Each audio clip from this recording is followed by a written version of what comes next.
జిల్లా పరిషత్ ఉన్నత పాఠశాల చేబర్తిలోని విద్యార్థులు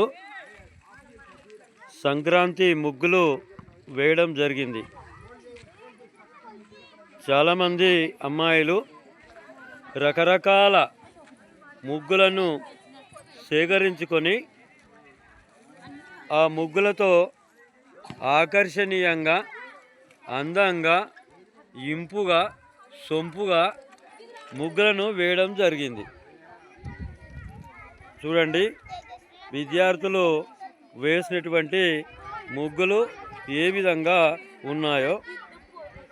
వాళ్ళ యొక్క శ్రమ ఈ ముగ్గుల్లో కొట్టొచ్చినట్టుగా కనబడుతుంది.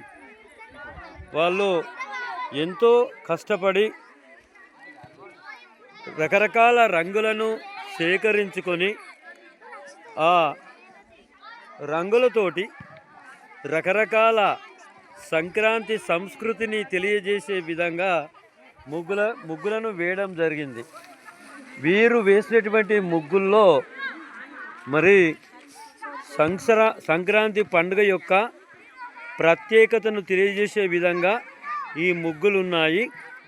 మరి చిన్నారి అమ్మాయిలు వాళ్ళ యొక్క సృజనాత్మకతతోటి ముగ్గులను వేయడం జరిగింది.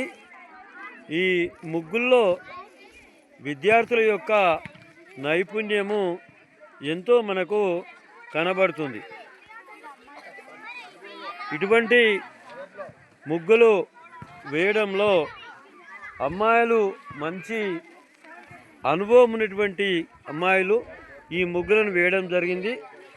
ఇక్కడ కూడా అమ్మాయిలు ముగ్గులు వేయడం జరుగుతుంది. ఇక్కడ ఉన్నటువంటి ముగ్గును కూడా పరిశీలించండి.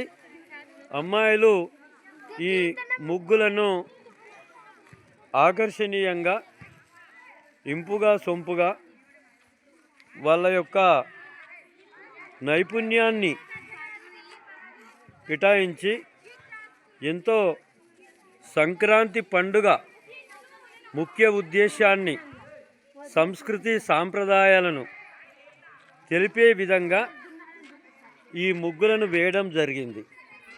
ఈ ముగ్గులు మన తెలుగు సంస్కృతిని కన్నులకు కట్టినట్లుగా విద్యార్థులు వేయడం జరుగుతుంది. మరి వీరు వేసినటువంటి ముగ్గుల్లో పాఠశాలకు సంబంధించినటువంటి న్యాయ నిర్ణేతలు ఇందులో ఉత్తమ ముగ్గులను ఎన్నిక చేసి వారికి బహుమతులను ఇవ్వడం జరుగుతుంది. మరి ప్రతి ముగ్గులో కూడా విద్యార్థి యొక్క శ్రమ దాగి ఉంది. ఈ ముగ్గులు వేయడంలో వారి యొక్క నైపుణ్యం ఉంది. ఎప్పుడైతే ముగ్గులు నైపుణ్యంగా చేస్తున్నారో అటువంటి విద్యార్థులకు ఈ ముగ్గులతో పాటు విద్యా విజ్ఞానము, అదేవిధంగా సృజనాత్మకత శక్తి కొట్టొచ్చినట్టుగా కనబడుతుంది. అదేవిధంగా అబ్బాయిలకు గాలిపటాలను ఎగరవేసేటువంటి కార్యక్రమం కూడా జరుగుతుంది. పాఠశాలకు సంబంధించినటువంటి అబ్బాయిలు గాలిపటాలను ఎగరవేయడము జరుగుతుంది. కొంతమంది ఆనందంగా వాలీబాల్ ఆడడం కూడా జరుగుతుంది. వాలీబాల్ ఆడుకుంటూ ఆనందంగా కాలం గడుపుతున్నారు. అబ్బాయిలు గాలిపటాలు ఎగరేసుకుంటూ ఆనందంగా కాలం గడుపుతున్నారు. మరి సంక్రాంతి పండుగ అనగానే ముగ్గులకు ప్రత్యేకత ఉంటుంది.